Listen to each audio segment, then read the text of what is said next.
Good morning. तर finally आज आहे वास्तुशांती। तसा मी लॉंग व्हिडिओ तर माझ्या यूट्यूब चॅनलवरती अपलोड केलाच आहे, पण ज्यांनी बघितला नसेल त्यांच्यासाठी हा शॉर्ट व्हिडिओ। सगळी तयारी गुरुजीच करणार होते, म्हणजे सगळं साहित्य वगैरे तेच घेऊन येणार होते, पण घरच्या ज्या काही छोट्या मोठ्या तयारी करायची होती तर ती इथे आज आम्ही करत होतो। दीदींनी दिवे बनवले, त्याच्यानंतर आईने आणि मी इथे समया स्वच्छ केल्या, सगळं पूजेचं साहित्य काढून ठेवलं। तोपर्यंत इथे मधुसुद्धा आली होती। नेहमीप्रमाणे तिने माझा खूप सुंदर असा लुक केला होता। आता मी काहीतरी करते म्हणजे मनूला पण ते करायलाच पाहिजे, कारण शेवटी मुलींचं कसं असतं ना, आई जे करते ना तेच बघून त्यांना करायचं असतं। थोडंफार तिने पण ब्लश लावला, तिघही तयार झालो। तोपर्यंत गुरुजीसुद्धा आले होते आणि त्यांनी छान अशी पूजेची मांडणी केली होती। आता ह्या सगळ्या ज्या गोष्टी आहेत ना तर त्या मी रीलमध्येच बघितल्या होत्या, पण ह्या सत्यात उतरताना ह्या स्वतः करताना खूप मजा येत होती आणि एक वेगळीच एक्साइटमेंटसुद्धा होती।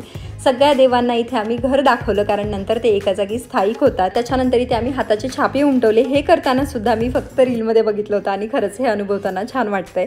दूध उतू घातलं आणि परत काही पूजा बाकी होती ती केली आणि सगळ्यांनी मिळून शेवटी जेवण केलं आणि असा झाला आमच्या दिवसाचा शेवट। चला भेटू नेक्स्ट व्लॉगमध्ये, तोपर्यंत बाय।